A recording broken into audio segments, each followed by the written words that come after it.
Welcome, everyone, to an emergency meeting on the Angriest Man in Orlando show. I call this emergency meeting because we have a few issues to talk over that just could not wait till Tuesday to come in. So I am jumping on board right now to go.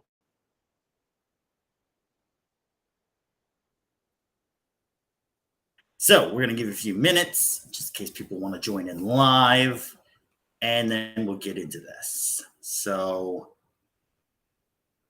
what is an emergency meeting? An emergency meeting is something that will come up from time to time, and we're going to be going over things that cannot wait for a Tuesday show or even to throw on my Thursday gig. It's going to be mostly stuff that, some of it's personal, some of it's professional, some of it's just good information if you want to be able to watch and get all the information. I know a lot of people have very involved lives. They have a lot of stuff to do, a lot of stuff to handle. I don't on this case. So I sit around sometimes, watch a lot of YouTube, get a lot of stuff, talk to a lot of people, see a lot of things. And then I can just condense it all into this shorter time frame so that you just get the information that you need out of it. And you don't have to spend 6-7 hours watching all kinds of different people to get all kinds of different perspectives.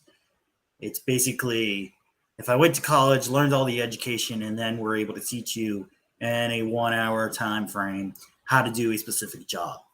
So that is what this is all about. So a few things came up. We're going to talk about them and we're going to go through them. And I'm not sure how long this show is going to come on. So if you join in late, feel free to start over and go through it all with me, or feel free to rewatch this later. If you have more time, feel free to jump in and out. I won't take an issue with any of that. Okay, so a couple minutes in. Hope everyone's joined. We had a few people on. Thank you for joining. I know this is not the regular time, but hello, everyone in Ogden, Utah. Hello, everyone in Davenport, Iowa. Hello, everyone in, where'd I miss? Seattle, Washington. Hello, everyone out there in Baltimore, Maryland. All across the nation, tuning in, getting the information they need. Welcome to the Angriest Man in Orlando show. I am your host, the Angriest Man in Orlando, and we've got a few things to discuss in this emergency meeting, and let's get into it. So, hurricanes, and not the hockey team from the Carolinas. So, we're going to be going over which hurricanes are up right now and where they are and when they were or when they're going to be here. So Hurricane Helene has gone through, ripped a pretty good hole in the Carolinas, more so North Carolina region, but also some South Carolina, Georgia, into Eastern Tennessee. Ripped a nasty one. We're going to go through all that and how you can help the people up there and what you can do for them as of this point. And we have Uncle Milty knocking on the door. Reference to Milton Berle. So where's this hurricane at?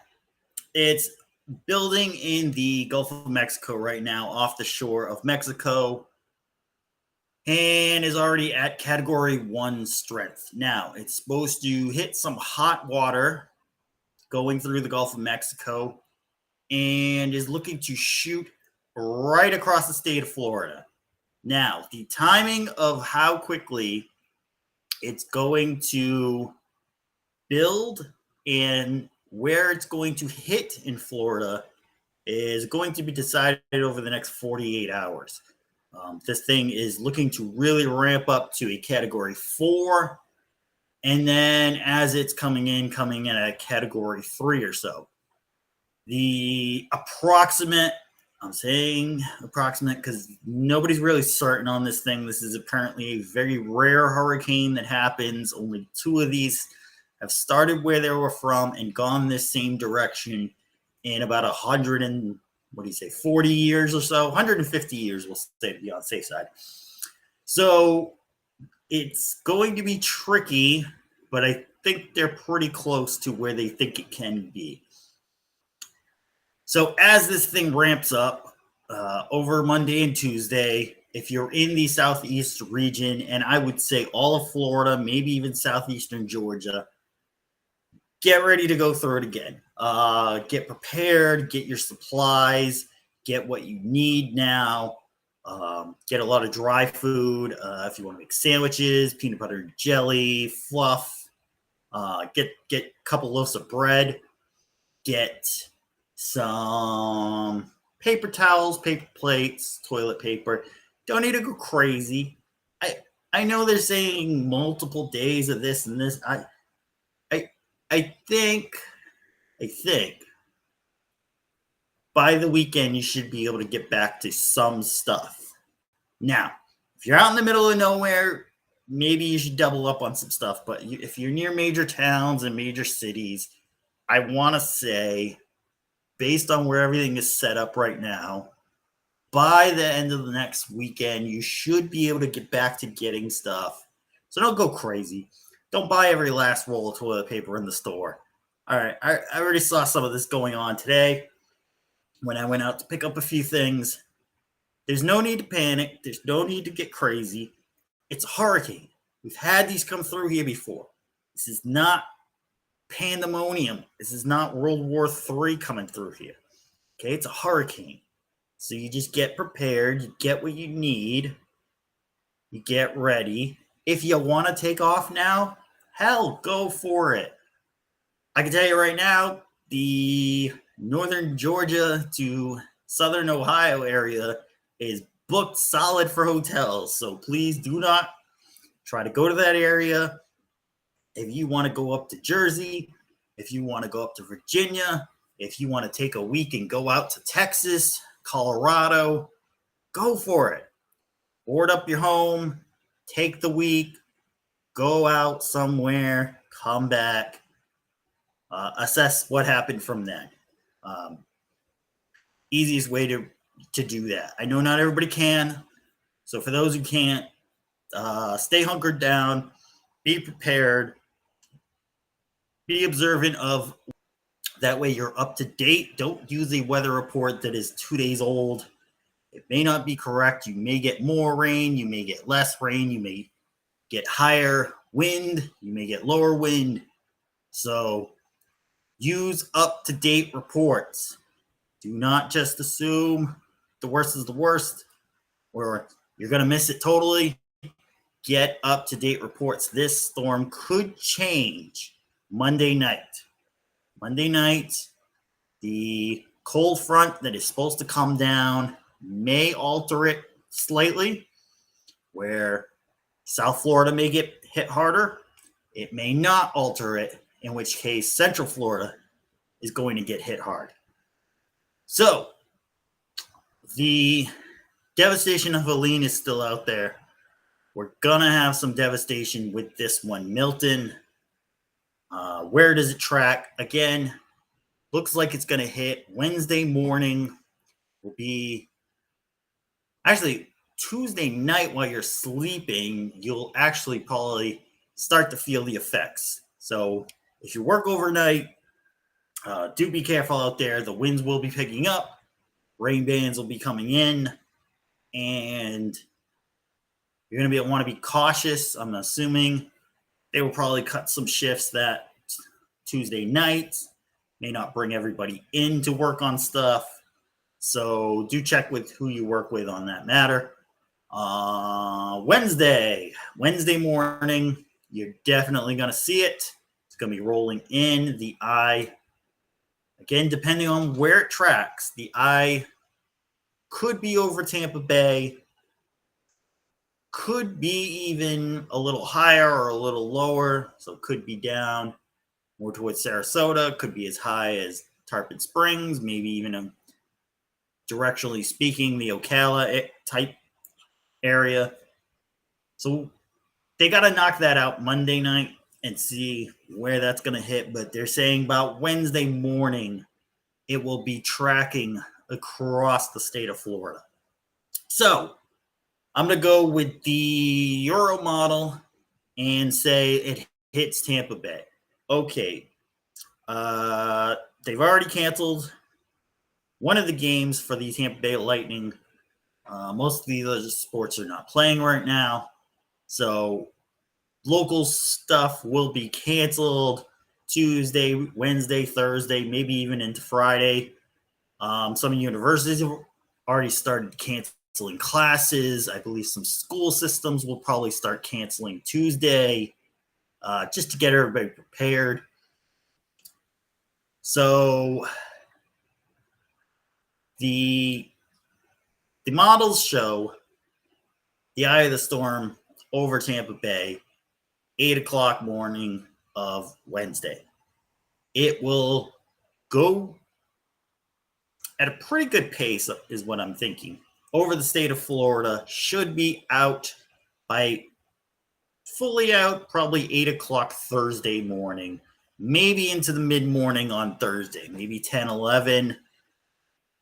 Still looking at how this tracks. So if you're in school, expect most of the week off. If you work, expect Wednesday, Thursday off. I would say if, they can't get stuff moving or there's a lot of damage, Friday may be taken off also. Again, Monday, Tuesday, just get prepared. Bring in stuff from outside. Just take a walk around your house or your apartment building or wherever you're at. Just ask yourself these questions. Do I think I'll be flooded? Do I think I will be damaged by heavy wind? Is there anything loose that could get picked up by the wind and damage anything? Handle those questions, and then you should be okay. I believe there will be power outages, especially if you're in an area that usually gets power outages. There will be power outages. Just be prepared for it. Get yourself a battery backup. You can pick those up at Staples and office supply places. I think Best Buy might even have some. Something that'll just hold you. If you need to charge your phones overnight, it sucks having to go out to the car and put it in and sit in the car and charge it. So get yourself a battery backup box. That'll be good. It'll help you along. Again, I think the electrical companies were already ready to help out with Helene. They're going to be able to transition over to helping for Milton, especially if it happens later in the week, pretty well. I think they'll be able to do it pretty well. So I don't think you'll have multiple weeks off without power. Certainly, though, in less traveled areas, it may go a week. So all these hurricanes are happening right now. I know what a lot of people are throwing out. Climate change. Well, yeah, the climate is changing into what? What exactly is changing? Well, there's more storms. No, there's not really that many more storms. We have years where we go up and down on the spectrum. Sometimes we have 25, we have 30, sometimes we have 5, 10. Some are going to be heavy, some are going to not be heavy. I mean, they're calling Helene the Katrina event. Okay, so what happens if Milton comes through and wrecks it even more? Like, it happens. This is natural disasters. I think the problem is you go a couple years where you don't see major disasters and you think, oh, this is a normal year. Nothing happens. Like, no, it's always going to be happening. This is the cycle that the earth goes through. Okay. I implore everyone, type this into Google.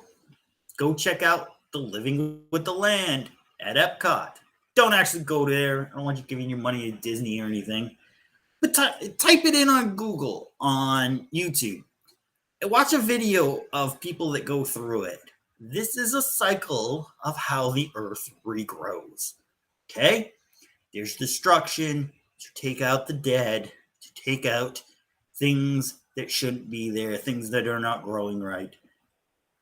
And then it cleans everything out, and you start fresh again, and you rebuild, and you grow, and you die, and then it recycles it again. These are the cycles of the earth, people. This is not anything weird. This is not anything crazy. This is just Earth. This is the planet we're on. Till Elon can get us to Mars, this is how it works. Is the world going to end in 10 years? Probably not. It's been around for about billions, so I truly doubt it's going to be humans that take the Earth out. It might be something else, but I truly doubt it's the humans that take this. So settle down, hunker in, and go through it. Okay, so the hurricanes are here. Well, one was here, one is coming. Now, let's talk about the response to the hurricanes. I've been taking the time to actually watch a few videos of people who have been going in and out of the Asheville, North Carolina region, assessing the damage, bringing in supplies, seeing what they could do. And I say kudos to everyone who is helping out in there. All the people that are flying in supplies, all the people that are trucking in supplies, all the people that are just helping each other, bringing together each other. A lot of the churches have stepped up huge to do this, and a lot of the response is local response right now. There is devastation up there. There are roads completely devastated. You cannot drive these roads. People are going down the roads, having to turn around and come back, find a different response and a different way to get to where they need to go. From what I've seen on Google Maps, some roads are going to be out for months. They are trying their best to get electricity at least back up there and some type of internet signal. Again, Elon Musk stepping up, bringing Starlink to the area. It is completely free. If you have Starlink and you're on and you're watching this right now, feel free to share the signal with others, just so they can, communicate with their family, communicate to get resources and stuff like that. Because that's pretty much the only signal in some areas. So, help a brother out. The FEMA response, however, has been quite different. I'm sure you've heard some of the stories, the $750. What is that? What's going on? Why is that all they're getting? All right, so let me start breaking it down. So Jacqueline Rothenberg, not sure how, she is the FEMA spokesperson. So she has come out and tried to clarify the statement that presidential candidate Kamala Harris made that said the government was here and we were going to help everyone and we are going to give out $750 to everyone who's been impacted. Okay, so 750 per person, 750 altogether. Like, what are we talking about here? So it turns out it is $750. Now, there's some confusion about what this $750 is. And I think FEMA is trying to change the tone and the lettering of everything so they don't get caught. Because I looked up the FEMA website, and FEMA funds are mostly grants. So I have a quick screenshot I could show you of what that would be. Just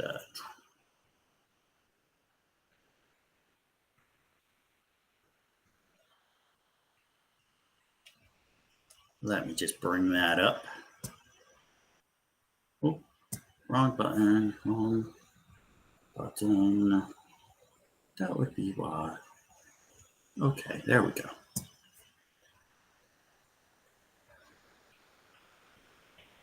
Okay. So, don't worry about it if you can't see the screen for a minute. Hold on.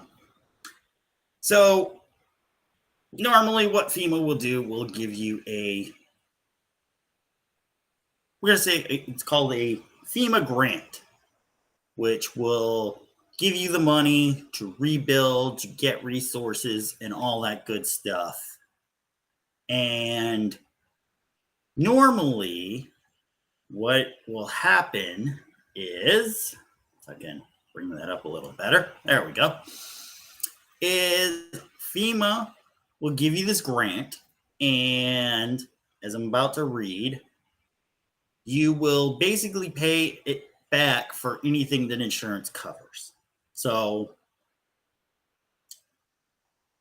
if, let's say, they give you $100,000 to rebuild your home, the insurance pays that, you got to give the money back to FEMA. So FEMA seemed to be having a back and forth with a few people on Twitter, and then came out and said, no. The 750 is not a grant. There's a lot of disinformation going around. Okay, so a lot of people, and I'll show you in a minute who these people might be, decided, well, we're going to push back a little and say that all these people out here are spreading the misinformation, and this has been going on every storm, and la, basically. So I went to, as you can see on the top of your screen there, FEMA.gov to get the answers. And the question was, does help from FEMA have to be paid back? And the answer reads, no, in most cases. FEMA grants do not have to be paid back. If you have insurance that covers your temporary housing costs, but ask FEMA to advance you some money to help you pay for those costs while your insurance is delayed, you will need to pay that money back to FEMA after you receive your insurance settlement. Like I explained, if you have a roof taken off, it costs $40,000 to put the roof back on. FEMA will give you the grant for the $40,000. You put your roof back on. A couple months later, the insurance cuts you a check. You pay that money back to FEMA. Now, say it's not covered by insurance. Let's say they gave you the money and you had to go buy food. You had to go buy stuff to move your furniture out because your furniture is destroyed. Things of that nature. You needed to pay something that was not covered by insurance. That money would not need to be paid back. And I'm not saying to commit insurance fraud at all, because once an insurance settlement, which is where the insurance and you agree upon a price to pay to replace stuff, once that is written out to you, it is actually also a copy is sent to the government noting that that amount of money was paid to you. So please don't try to get more money and say the insurance never paid, because they will find out. They will find out. So, how do they get this money? Well, FEMA partners with other agencies to help meet the needs of the disaster survivors. The U.S. Small Business Administration offers lower interest disaster loans. There's actually interest on these loans? Jeez Louise. To homeowners and renters in a declared major disaster area. You may have been referred to the Small Business Association after applying for FEMA disaster assistance if you still have unmet needs. Loans may help with a home repair, replacement, personal property, vehicles, mitigation, business losses, and working capital for small businesses and most private nonprofits. Okay. So that is what FEMA explains. Okay. That's what FEMA explains there. And that is what was taken into the argument. Okay. That FEMA says that any grants they put out will be paid back. So you're explaining, no, they're not going to have to pay back the $750. Okay, so maybe they changed that. Maybe that's what they were trying to do. And now they're changing everything to make it look like that's what it looks like. Oh, my bad. But it certainly sounds like, and especially with the information that we're getting now, that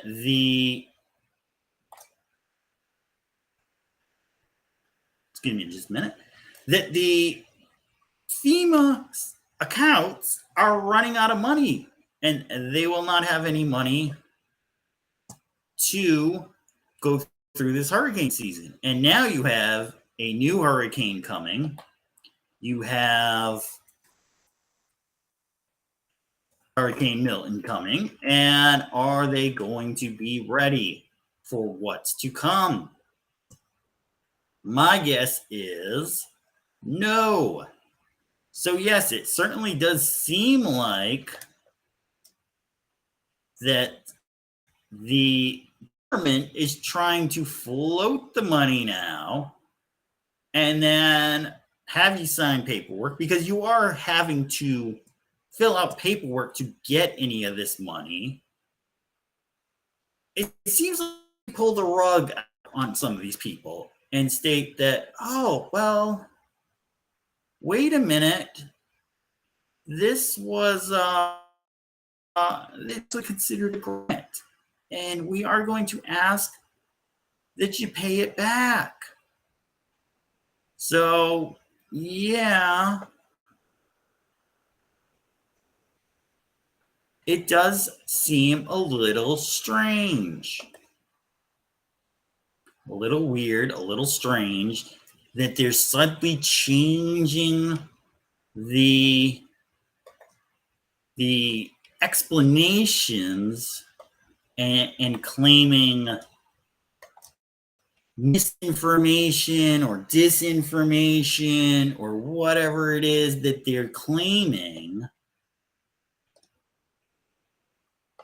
And when I try to explain it to people, it doesn't quite come out like that. I tried to do here with this post. We had this nice gentleman, Adam Nicotera, claiming false information. No, dude, I got it right from the Federal Emergency Management Association website. So I'm going to make you famous by stating you don't know what the hell you're talking about. And not only does he not know what the hell he's talking about, he also just straight up blocked me. So rather than have me be able to have an intelligent conversation with him back and forth to try to go over what was going on, he simply just says false and blocks me. So I gave you your 15 minutes of fame since you wanted to be such a hero and then couldn't even come back and try to explain what you were talking about.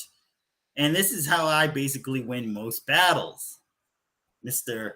Yeah, Mr. Adam. This is how I win most battles because when you come up against me, at least know why you're saying what you're saying. Explain why you're saying what you're saying. So we can have a back and forth and we can actually discuss this stuff. Don't hide behind the walls of Twitter into blocking. No, come have an actual conversation with me. I am open on this channel. I invite anyone who disagrees with me, come onto the channel, have a discussion. If you come, please come correct. Have an explanation of what you're talking about and why you're bringing it up. Okay?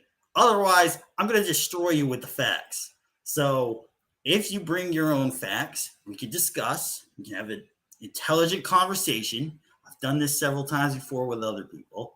And we could actually get something accomplished, working things out, figuring out where the miscalculation might have been. Is it disinformation? I honestly believe the government is pulling the wool over most people's eyes here. Sorry to tell you, if you don't believe that, well, believe this. Kamala Harris actually came out several hours after she tried to clarify the $750 deal and then said we're sending another $157 million to Lebanon to help with those people. And is that like the most tone deaf response ever? Ever? I'll let you decide on that one, but to me, it's absolutely the dumbest thing ever. So, as I say, most people either really love her. Oh my gosh, she's the greatest thing ever. We're going to make history when she's voted in. Or they think she's dumb as rocks. Which it looks like she might be dumb as rocks. She had an incident Friday where the teleprompter went off, and the best she could do was basically just repeat stuff over like a parrot in a cage. So I have hope, based on seeing what I saw yesterday, that this woman will not make it to the presidency. And I'll explain why right now.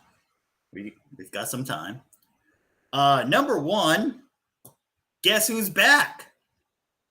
Joe Biden's back. Joe Biden made a surprise appearance Friday at it's around 3:00 news conference that they usually, hold at the White House press conference for the press to ask questions, go over stuff. I know a lot of people don't even watch it, don't maybe even know what's going on, but they have a daily press conference.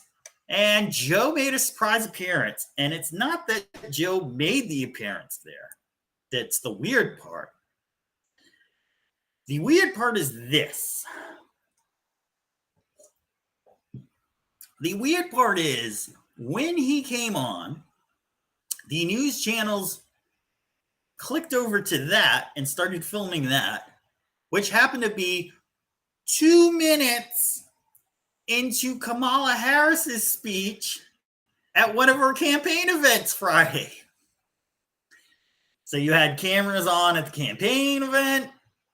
Kamala Harris comes up, starts speaking. 2 minutes in, all of a sudden, they flip the switch in the truck, and the camera starts filming Joe Biden at the White House at his press briefing, trying to take questions.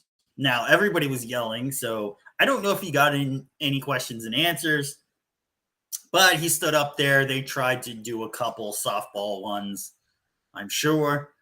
As he was leaving, somebody asked, "Are you back in the race?" And he says, I'm back.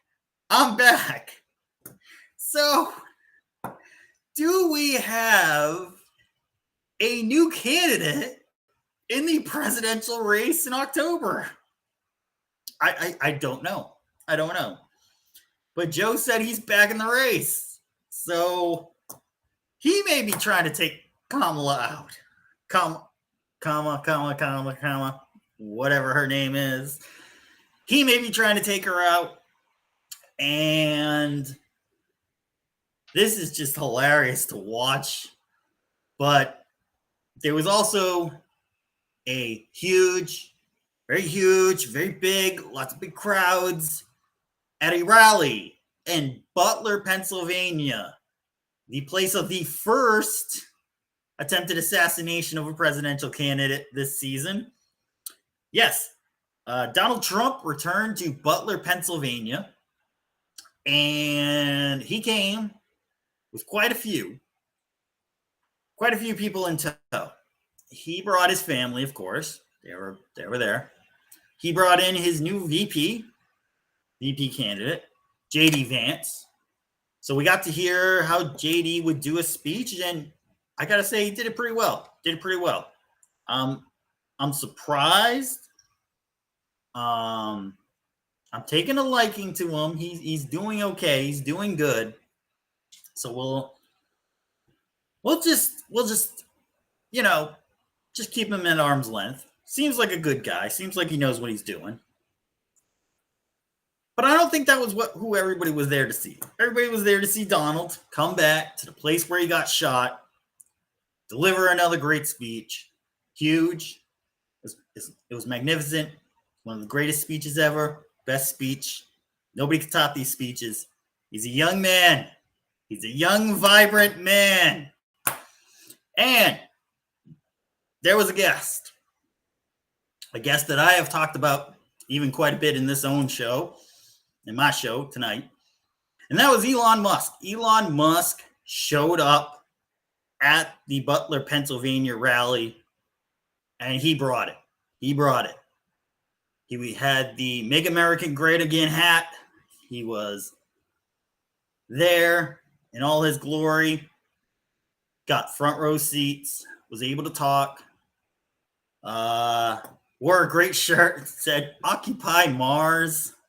That was hilarious. Occupy Mars. We'll get there one day. But he came up and he's stated once again, make sure you register to vote. I know some states are actually ending tomorrow, so make sure you register to vote. But not only that, make a great choice. And a great choice at this point is Donald J. Trump, okay? If you want to argue with me on that, feel free to come on the show. We can argue. But please, again, have your points be articulated and comprehensible. Right now, he is the best, okay? You have a Democratic side that is absolutely falling apart. You don't know who the candidate could be at this point.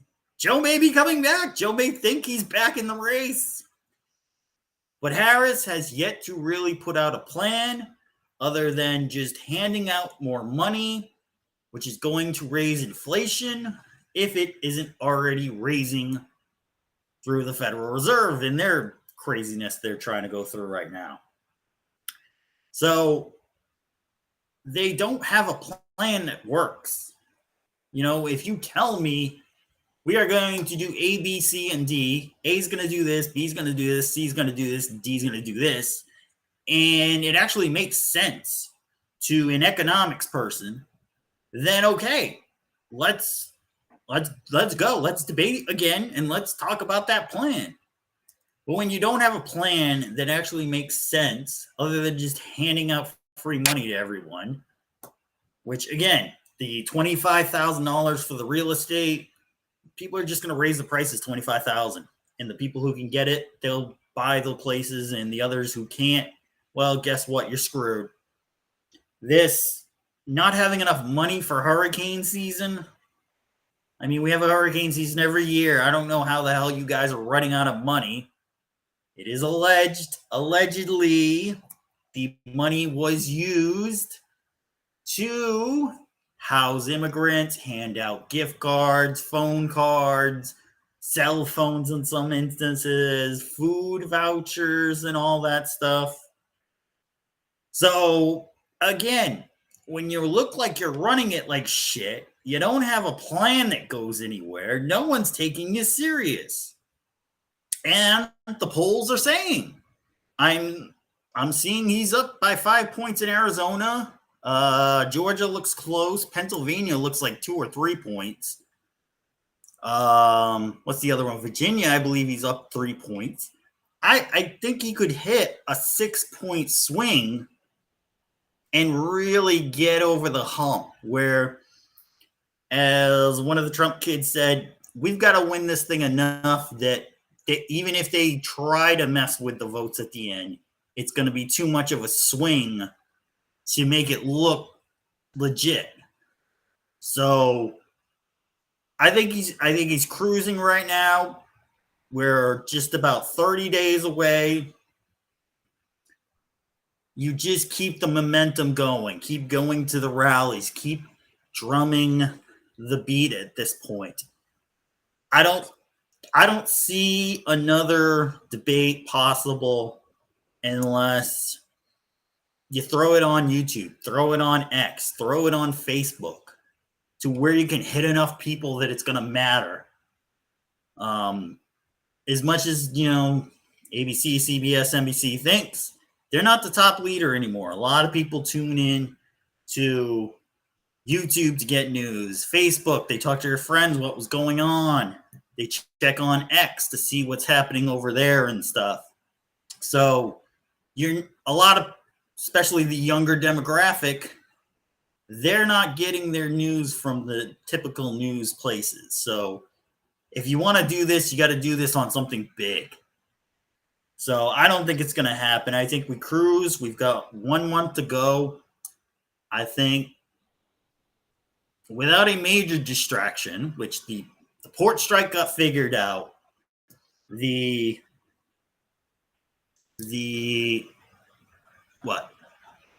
possible car strike, possible union strike in cars might have an effect on that, but really it's just Stellantis is just really fucked up with shit they're doing right now. So I don't know if it'll affect it too much. But, without another major catastrophe or, something goes really crazy, like if the stock market in a couple of weeks just tanks, I think it really kind of closes the door on Harris. The Middle East is building up right now, but I don't think a lot of people will say, oh, well, let's not vote for Trump because he might actually do something and it'll really mess it up. I don't see it, but don't take your foot off the gas either. Don't say this is a slam dunk. This is it. We can just cruise. Make sure you're going to vote if you're going to go vote. Make sure you're going to do a mail-in ballot if you're not anywhere where you can go vote. If you're on vacation somewhere or something, make sure you're doing that. And just make sure you know why you're voting for who you vote for. Okay? Even if you're going to write in like Daffy Duck or Porky Pig or Bugs Bunny or whatever, know why you're doing what you're doing. This is the land of the free, and you're free to vote for whoever you want. Just understand why you're doing it.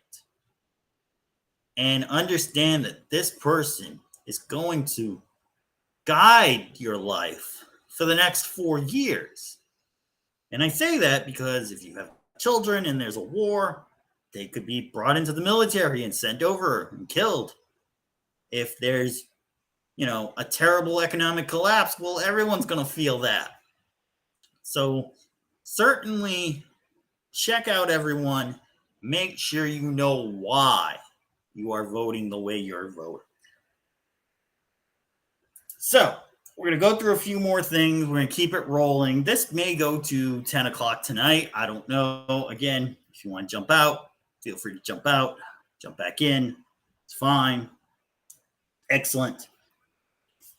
Next topic I'm going to bring up now is the dismal Disney news. So, if you've ever been to Disney World, there's a little place called the Boardwalk. Disney's Boardwalk Inn and Villas is the hotel that's built along like an old style New Jersey boardwalk, like a Coney Island boardwalk. It's built out on a lake. So the boardwalk kind of goes around the lake. So there's a new restaurant opening up there. And it's called, let me get the notes. It's called the Cake Bake Shop. It's a new restaurant done by Gwendolyn Rogers. And great, hey, they're getting a new restaurant, replacing, I believe, what was the ESPN Club, which I love the ESPN Club. I would go there to do the Super Bowl and watch the Super Bowl every night there. Not every night, every year there for quite a few years. It was really great. They had awesome zingers, they would call them, which is basically boneless wings. But they were really good. And so this new place is going to open up. And it's going to serve you traditional brunch type food, breakfast food. And while that's all good, it wasn't until we got to the prices of the food that really started. And there we go.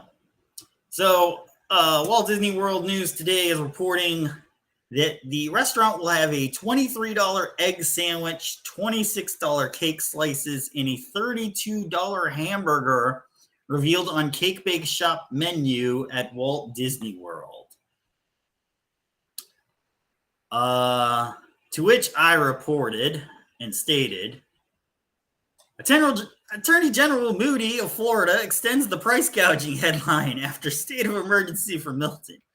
So, if you feel there's a lot of price gouging going down, that would be who to talk to. And certainly with a $23 egg sandwich, $26 cake slices, and a $32 hamburger, yeah, that's pretty much price gouging right there.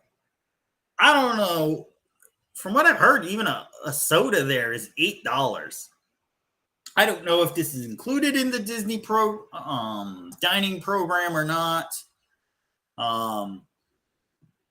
That's absolutely ludicrous. I mean, I used to eat on the boardwalk at the Big River Bend Tavern, I believe it's called, right there on the other side of this. And I used to get a burger and chips and a drink for about, half that?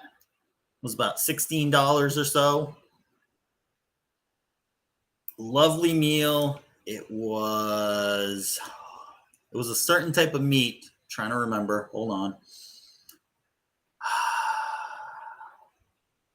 What's that restaurant? Kobu? It's the Japanese meat. It's really good. Really good meat. And for $16, you could get a drink, fries, or chips. I just got chips. And a burger. It's $32 at this place. Are you fucking kidding me? What the hell's wrong with you? Even if you're opening this shop and realize we might be in a little bit of a downswing in the economy right now. People are pulling back on spending. Maybe you say, hey, the first 6 months we're open, we're going to take a hit. Let's do a $16 burger. Let's do, $12 eggs. An $8 egg sandwich. We're going to take a little bit of a hit for the first 6 months, but we'll do that. Make sure we get up and running. Make sure people actually like the food. I haven't seen anyone who's actually tasted any of this food to figure out if it's actually any good.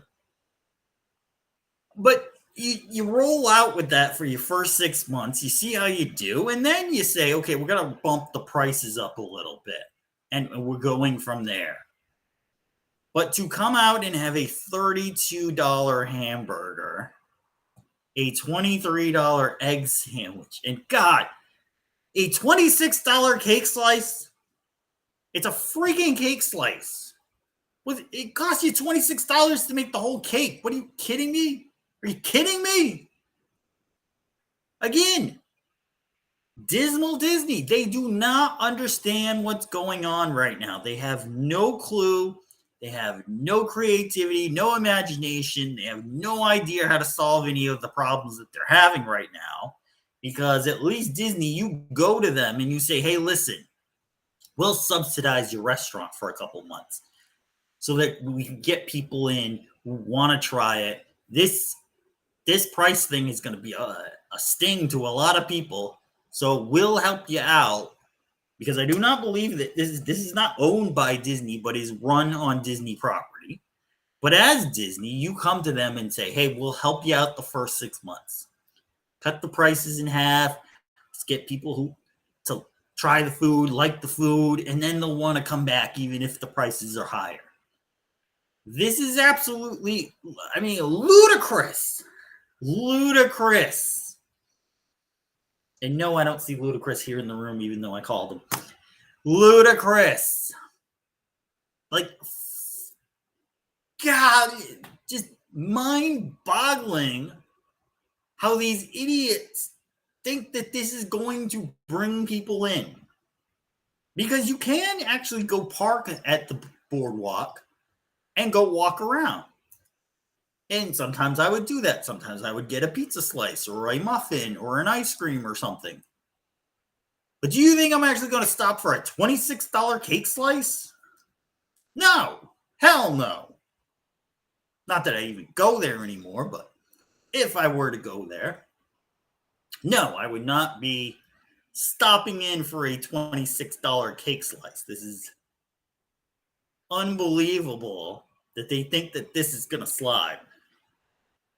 So it's going to lose a lot of money.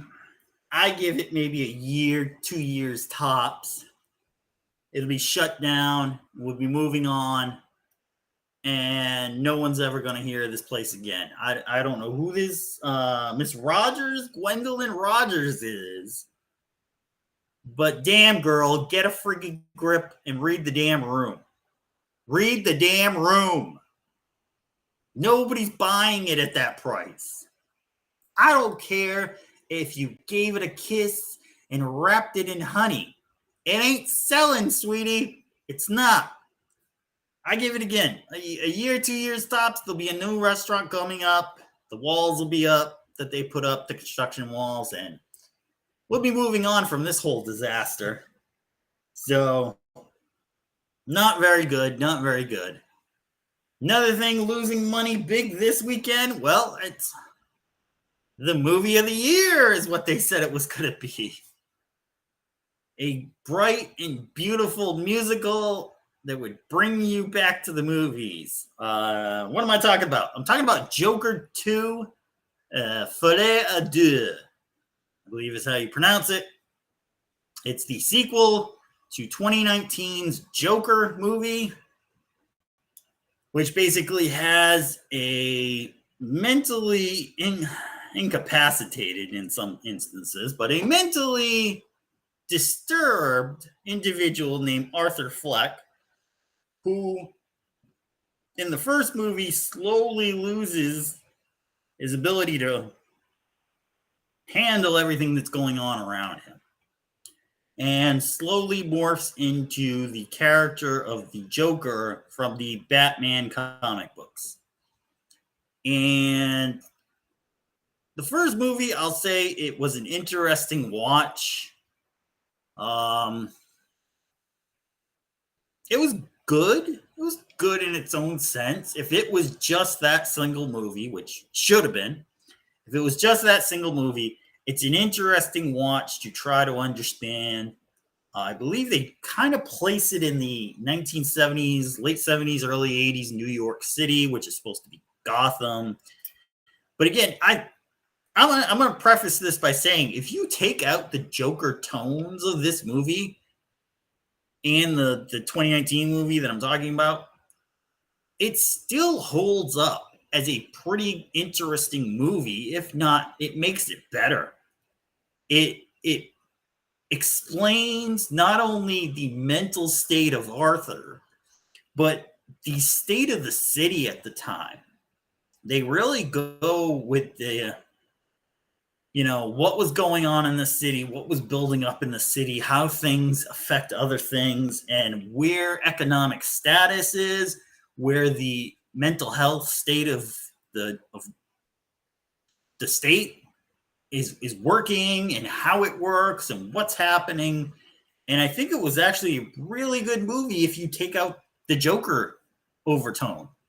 Now, from what I heard, the movie was originally supposed to be like that, much like the Taxi movie who was it? Robert De Niro, I believe, was in that. A gritty drama type movie. It was supposed to be that, and Todd Phillips, who directed it, could not get it through the studios, so they attached the Joker name and persona to it, kind of rewrote it a little bit, and it worked out. Wasn't a big budget, made almost $1 billion, I think. I don't think it got to $1 billion, but I think it made almost $1 billion.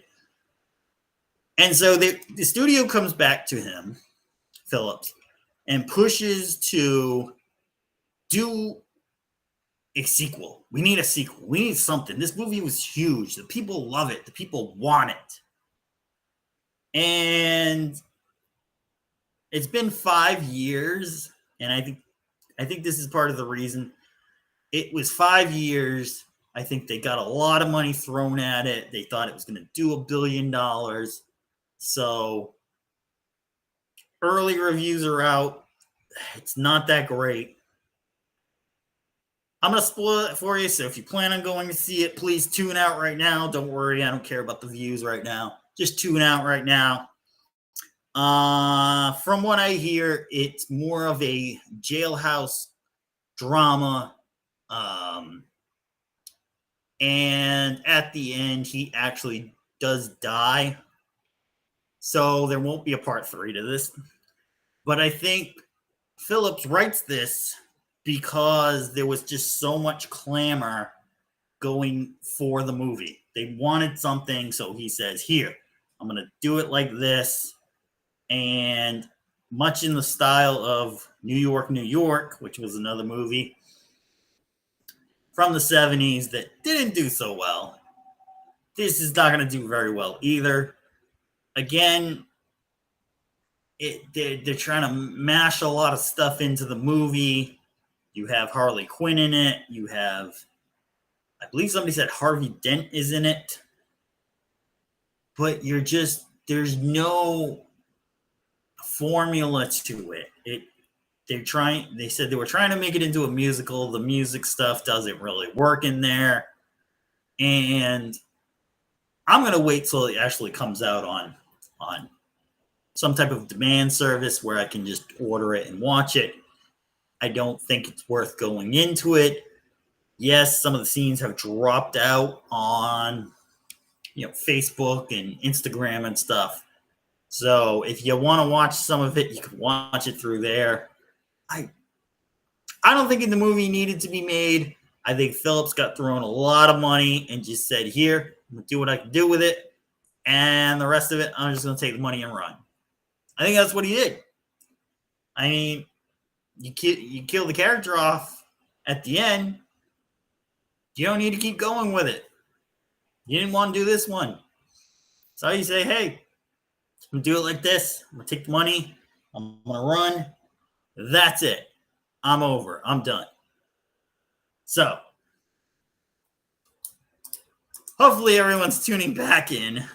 But if you jump in at the hour mark, hey, welcome to the show, Angriest Man in Orlando. We're having a great time. It's Sunday night. The hurricanes are coming if you're in Florida. The hurricane's already there. If you were in North Carolina, Georgia, the Panhandle of Florida. Again, I've heard mixed bag on stuff. You know, some places got hit really hard, other places didn't get hit so hard. So it's a mixed bag. A lot of people are helping, and I'm sure everyone wants to help here. So, how do we get the help to the people? Well, there's a couple groups. One group called Wings of Compassion. I've checked them out. Very much a good group. They are actually flying supplies in and out of the area. Another is the American Red Cross. You could donate money to them. They'll get supplies. Another thing is if you are close by and heading in to some of these areas, please be very, very careful. Some of the roads are impassable from what I've seen.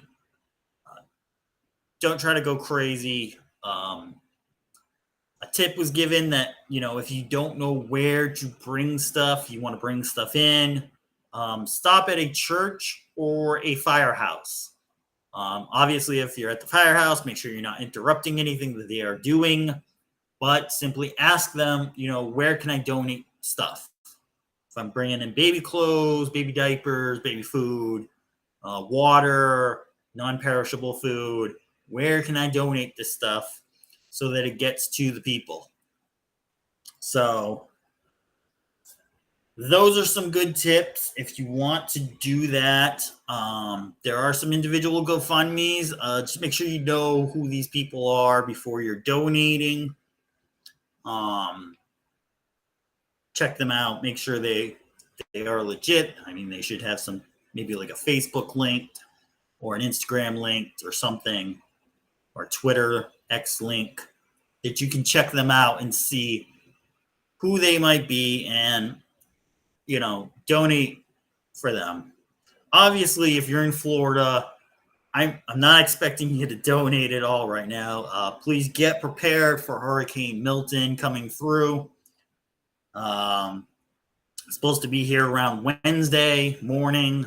I would say even Tuesday night, you'll feel some of it coming in.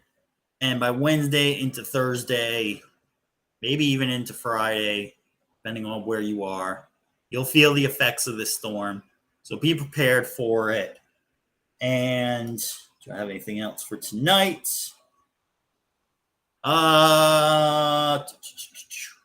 These are for the people who follow me quite a bit. Okay, so as you know, I talk quite a bit about dating and how dating is getting terrible with dating apps and everything. There are a few people on YouTube now who are going along and using a video from a guy named Fads. And I'm going to see if I can bring that video up and see what I can do with that. And he does a really great video on dating apps. And let me see if we can get it. Oh, okay. There we go. Give me just a second. And we're going to see. Hold on before we do that. Okay, we seem to be doing okay. Should we take that down? All right, let's do it. Let's just do it. Let's do it. Okay. Presentation. All right.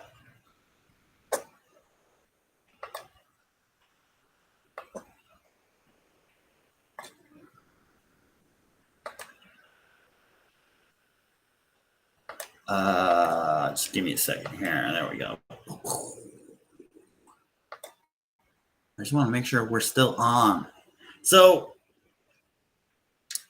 Fads did a wonderful video on dating apps. And to my acknowledgement, everyone, let's pretty much everyone's been using it to run in their own video to explain it. A lot of the stuff I already explained, but we can go through it and we can go with what's going on here. So the other day I was thinking about dating apps, right? And I was wondering how they were getting on. And it turns out that they are not doing great. Bumble's actually down 92% since. Okay, so Bumble, which is one of the major dating apps, is down 92% all time from when they opened. I believe they opened only like a year or two ago on the stock market. They were around, I think, about $20 or so, maybe more, maybe a little more. But they're now down 92% to about $6.12 from now. So not the greatest. So yeah. It's abysmal. It first went public, and Match Group, the company which owns basically every other dating app. Now this is Match Group. This is the big kahuna here. They own Tinder, Match, Plenty of Fish, OkCupid, Hinge, and all the other little ones underneath that. Our Time, Black People Meet, Upward, Black, Crispa, which is a Spanish dating. They own all those. So they're running them all basically the same. And let's see what they do with them. Is doing pretty badly as well. People are falling out of love with dating apps. And this is affecting Gen Z in particular, who are becoming less likely to spend money on the apps. In fact, Forbes Health ran a survey and found that 79% of Gen Z respond.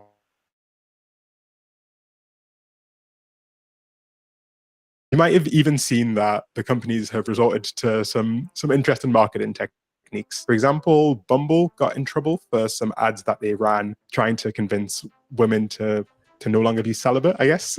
People weren't too happy with these adverts. Now, this is a far cry from the promise that dating apps made for us. When they first launched, it would be difficult to believe that around a decade. Why did Amazon send me $20,000? Because I use Amazon AI. I'm going to show you a way to potentially make money. Just give me that. Later, they'd be launching $500 a month membership programs. If we try to understand how we ended up here, we maybe can come to some interesting conclusions, not just about these apps, but maybe about human relationships more broadly and the assumptions that we might make about each other. The first thing that's worth explaining is that something that he just brought up. Yes, Tinder was offering a $4.99 invite only plan. Was supposed to get you to the top of the line, offer you a whole bunch of special services and all that stuff for the price of $4.99 monthly membership. It was supposed to be basically like a VIP treatment for you. I don't know how it went, but with their stock price going down, my guess is it is not going too much. It's not going too well, I should say. The decline is in large part a signal of broader trends in technology. There's this idea of phenomenon of online platforms trading. I love this word. And shitification. The quality of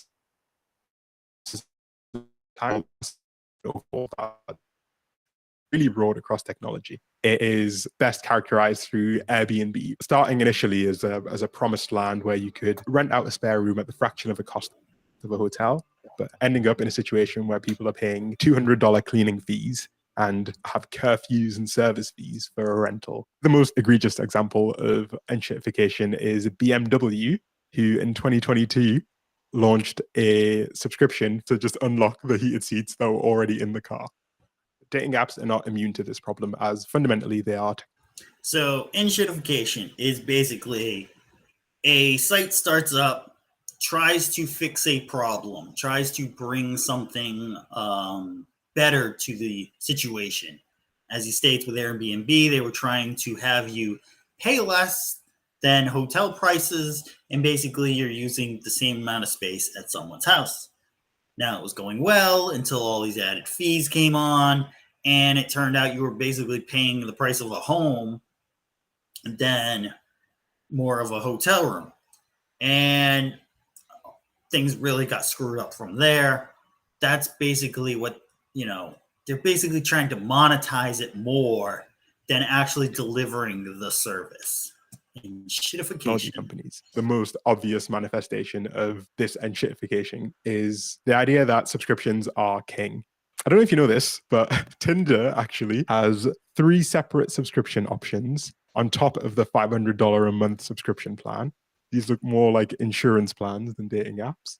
Dating apps have not become immune from this subscription mania, and their monetization strategy has led to them feeling more like a gacha game. If you don't know what a gacha game is, it's a game that uses like a loot box mechanic where players buy in-game currency and use it to gamble effectively. In fact, Tinder actually rolled out its own in-app currency that you could use to buy special features that would increase your chance of finding love. It's a very overt shift towards gamification, towards implementing game-like mechanics in a non-gaming environment. The literal CEO of the parent company of Tinder is a man named Bernard Kim, who was the former president of Zynga. If you don't know who Zynga are, they are the company that is responsible for all of the worst mobile games. Okay, so the CEO of Zynga also creates these games, and I don't know about you, but I have at least one of those, or did have one of those, on my phone. So if you've played these games, Empires and Puzzles, Merge Magic, Toon Blast, Toy Blast, these type of games, the CEO that ran the company that created these games is now running Match. Think about that for a minute. You know, the ones that look like this, right? And it's no surprise that these mechanics have been transferred directly from mobile games, which are some of the most addictive games in the world, to dating apps. This idea of gamification, broadly put, is simply just driving engagement and driving usership, not by providing a service, but by hijacking your brain's reward circuitry and making you addicted to the app rather than enjoying the app. As these apps have become increasingly gamified, people have responded much how they would respond to an actual game by trying to exploit the mechanics of the game. In the world of dating, this manifests as hinge hacks. So there's this whole world on TikTok, which I didn't know about, of people sharing techniques and tips that you can use to make your experience of using dating apps a little better. Some of these things include refreshing your Hinge feed by threatening to delete your account, which supposedly flags Hinge and makes you way more likely to show up in other people's feed. Other people's decisions have been things like choosing to use AI wingmen to create a profile that is optimized for these algorithms. Enshittification isn't necessarily a complete explanation, though, because despite the fact that many other services in technology have been getting worse and worse, the companies seem to still be doing great. And there are some unique dynamics of these apps that make them especially prone to collapse and that can help us understand the mass exodus. Part of it is simply the fact that these apps promote the idea that they'll literally change your life. Hinge, for example, markets itself as the dating app designed to be deleted, which is an extremely big promise. It's a promise that I personally, as a cynic, feel like isn't necessarily true. Hinge is owned by a $9 billion company, so I don't think they want you to delete any of their apps. I should mention that I tried to consult a variety. And that's a big problem. They're now businesses more than dating apps. So if you leave, they no longer are bringing in money. They're bringing in, hopefully, new subscribers to replace you. But if they can't, they lose you, they lose the money. And that's something to start thinking about now, especially with any of them that are owned by the Match company. That's a big thing right there. Variety of sources.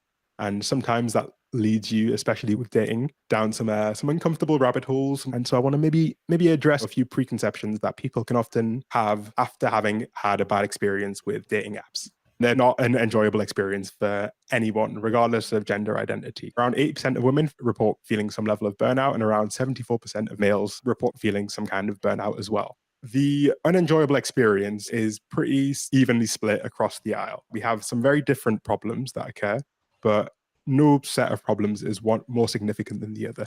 Interestingly enough, men outnumber women 3-1 on Bumble and Tinder, and yet women report higher rates of negative experiences. Which I have pointed out before. There's far more men on these dating apps than women. So yes, a woman is probably going to get 100 messages versus one for a guy. It's the way the statistics work out on that one. That's not to invalidate the fact that men obviously have incredibly high rates of negative experiences, but rather to emphasize the fact that nobody enjoys the experience of dating apps. The grass isn't greener on anyone's side. Men are far more likely to experience feelings of rejection, feelings of being ignored, whereas it seems like the issues that women report are more. Why are you not investing in taxes? Okay, we're going to No, seriously. that. Why are you not investing into one of the most... There we go. Well, they're different. They're different at least, right? So a 2023 survey found that over half of women under 50 who'd used dating apps had been sent a sexually explicit message that they didn't ask for, which I think is an insanely high statistic. But generally, the issues that lead people to feel burnt out are more broadly the failure to find a good connection, being ghosted, being lied to, feeling rejected, and having boring or not substantive conversations. Now, let's maybe understand a bit more about the user experience and what kind of leads to these super high rates of dissatisfaction, and whether dating apps are actually benefiting from this or not, because it seems like they aren't benefiting from this huge level of dissatisfaction that people are experiencing. I want to explain a little term from economics called adverse selection. Planet Money wrote a little piece explaining how adverse selection might be an important factor in understanding why dating apps have gotten so bad lately. It's possible that dating apps face adverse selection. Basically, a new app starts up and hopeless romantics looking for real love begin flocking to it. But so do sleazy types who lie on their dating profile. Over time, the earnest daters go on a bunch of bad dates, encountering people who have no interest in real relationships or whose profiles are completely misleading. Like lemons driving good cars out of the used car market, maybe sleazeballs push great catches out of dating apps and ultimately ruin the quality of the whole app experience. So people go to a new app in the hopes of finding something better, and the cycle starts again. This idea of adverse selection is basically the idea that people can take advantage of, the meta on dating app to promote themselves as something they're not, and ultimately lead honest, well-intentioned users to feel like the apps don't have any other honest users because they're only interacting with people who know how to game the app. This is this whole idea of, And I want to step in with that too. Also, that is why you cannot single out people on a certain issue, because the people you may single out may actually be some of the good ones. And maybe that issue isn't as big as you're thinking it is, versus if you single out based on an issue, you may end up singling in all these bad people that are not going to fit you at all. Like I've said in the past, it's very easy to lie on these. It's very easy to make it look like you're something else. And if you're only looking for that certain, personality type or that certain look of the person or that certain figure that they're at, you might actually be bringing in more bad than good. So, hinge hacks or using AI tools to beat the system, it doesn't necessarily make you a better person on a date, but it makes you more representative of what the market supposedly looks like to someone who's just downloaded the app. And it makes people who download the app feel like everyone is awful. There is a way to actually minimize these bad apples. This is something that's actually been done before. If you can give the users as much information as you can, they can make more informed decisions, right? That's intuitive. However, the more information you provide to those users, the harder it makes for the app to be gamified, because they can't rely on the fact that you don't know things about other people. This is most clearly shown in the fact that Hinge's premium program, Hinge Plus and Hinge X, They both allow you to actually add more information about yourself. They allow you to filter your dates by location, by activity, and to fine tune exactly what you're looking for, which inevitably leads to a better dating experience and reduces this problem of adverse selection. And this isn't just theoretical. We can take the example of OkCupid, which has actually gone through a bit of a transformation from being a dating app that dealt with this problem of bad apples a lot better than the new school of dating apps into gradually becoming another Tinder clone. I found this comment of someone who described their experience, and I think it captures quite well what's going wrong with these apps. OkCupid used to be really great before they were sold off to Match. Match is the company that owns Tinder and Hinge and all of the other ones. It was a pretty simple concept that worked really well. Start people off by forcing them to answer at a minimum like 25 matching questions around things like politics, religion, handling money, hygiene, etc.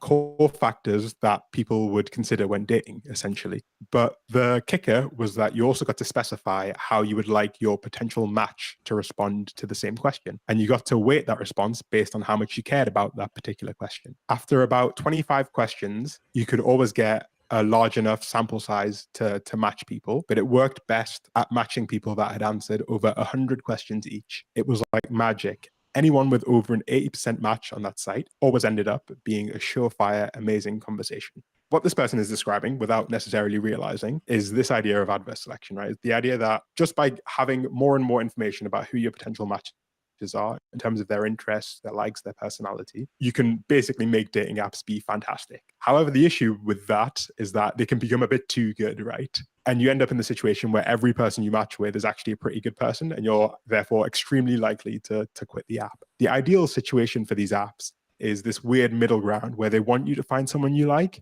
but not too often and not someone that you like too much, because then you delete the app. But they don't want you to have zero matches because that means that you'll delete the app super quickly. That's kind of the optimal model of a dating app, what's called a variable ratio reward, where you get a reward at an unpredictable interval and you that's big enough every time to keep you chasing the next one, like a slot machine. And they're playing this like balancing game, and they're clearly not doing a very good job at it.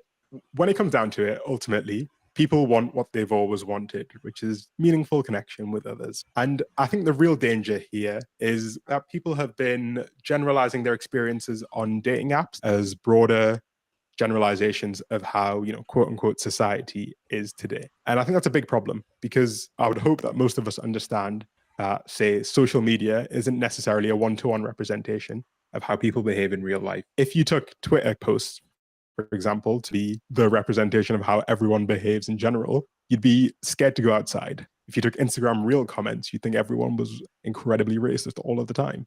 It's an algorithmic mirage. Yeah, exactly. It's an algorithmic mirage, right? These algorithms are so capable of building a mirage that makes you think that what they are showing you is simply a direct representation of what reality is, when it's been filtered through layers and layers of algorithms and psychology in order to fundamentally change how you interact with it. The good thing that we can take home from this is that people are ultimately voting with their wallets, which is by far one of the most effective ways you can actually create change. There's a big trend, you might have seen it, of run clubs now. A lot of people are joining run clubs in order to find love.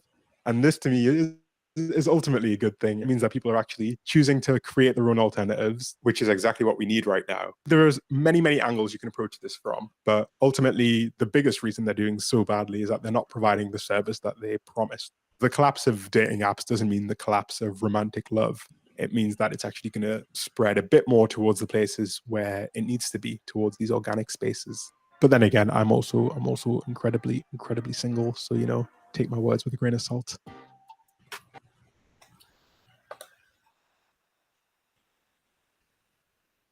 But he has a good point right there at the end. He has a good point. It may be time to get off of the dating sites, especially the ones that are owned by Match. Those are going to be some of the worst, simply because they're too big of a company now. They have to be able to maximize the profit to keep the shares going up, and they're not doing that right now. And so now they're trying to find a new way to do it, a new way to pull you in, and Okay, so how is it going to be? I don't know. Bumble was actually doing a speed dating type process last year. So it would start at 7 o'clock on certain days. You would go in, it was about an hour altogether, but you'd have a 3-minute conversation. There'd be a timer, and you would actually just talk in text to other people. And if you ended up matching at the end, then you could see their profile, they could see you, you could message each other, and you could do that. So do they bring something like that back again? I don't know. I think it was a good thing to try, certainly. But going out in real life and trying speed dating in real life, going out with friends to social places, joining clubs, that is what seems to be much better way to go out and actually meet someone. Will you meet someone who's perfect? No. Will you meet someone who maybe matches more of what your interests are? Perhaps. But certainly a lot better than simply just throwing, what is it, 25, $30 a month at this computer app, hoping that something's going to happen. And, it like I say, like he says, they're just trying to keep you there long enough to keep you going. Like at a slot machine in Vegas, he brought up that example. They'll give you a few matches, maybe even someone who actually does want to talk to you, and it won't really go anywhere. Either they don't want to go out, or they start saying, oh, they've got other things, they're very busy, but they're trying to dedicate more time to you and then never do. And situations like that where, okay, maybe it turns out, you guys didn't discuss religion in your profile and you guys have opposing religious views, stuff like that. It's just enough to keep you there without really bringing you in with somebody. And like I said, I've seen it. They will only put out specific people to you to get you to buy into the service. Then some of them may actually give you somebody to talk to, and some of them may not. And I think they really trigger every little thing to send you certain people that don't match. And so you never really see everybody that's on there. You're only seeing who they want you to see. So again, I've beaten this like a dead horse. I've gone over this numerous times on the shows. Feel free to go back and watch those. And where do we go from here? I think we bring it into real life, bring it into meeting people. Holiday season's coming up, Christmas parties, there's Thanksgiving, you go home with family. Keep an open eye. You never know. You might meet someone. I know it's not a damn Hallmark movie, but, sometimes crazy shit happens. I don't know. So I thought that was a really interesting video in the sense that, they do really kind of make it like a game. It's not a dating app anymore. It's just a game to see how far you'll go in it and how much you'll spend. And it's a pretty shitty way to do things. And henceforth, why you have, guys on videos saying it's so terrible out here and women saying that they can't find a good guy. Well, a lot of it's just the company's not letting you. So it's really terrible out there right now. Don't take it for granted that if you're married right now or you're with someone you've been with for a couple of years, don't take it for granted. Don't think that, it's going to be easy if you get back out there. Life's hard right now in a lot of different ways. So it doesn't seem to be getting easy anytime soon, but work hard at it and something might come through. All right, so holy cow, we've been on here an hour and a half. Gotta start wrapping it up, checking comments. Thank you to the people who were watching live. I saw quite a few jumping in and out. Thank you to those people. If you're watching this on playback, yeah, it's really freaking long. If you want to break it up into segments, go for it. And again, hurricanes coming for anyone in Florida. Please be safe, prepare yourself, get ready for it. This one does look pretty rough. And doesn't look like the government's coming for us. So let's just be open to your neighbor. You know, I was talking with my neighbor earlier today. We were going over how we are getting ready for stuff. You know, be open to talking with your neighbor, even if you don't really like them. At least, you know, through the hurricane, talk to them a little. Then you go back to being angry at each other later. That's fine. But somebody cuts you off, though. Screw those bastards. I don't care, hurricane or no hurricane. Check your mirrors, check your blind spots, especially if it's raining. Make sure you're driving correctly. Lights on in the rain. That'll really help everything going forward. And I'm going to wrap it up. So, yeah, I'll be back Tuesday, regular time. Thank you for showing up for this emergency meeting. I think we touched a lot of ground here. So, Tuesday night, 9 o'clock Eastern. The Angriest Man in Orlando channel. I am the Angriest Man saying, as always, stay angry, my friends.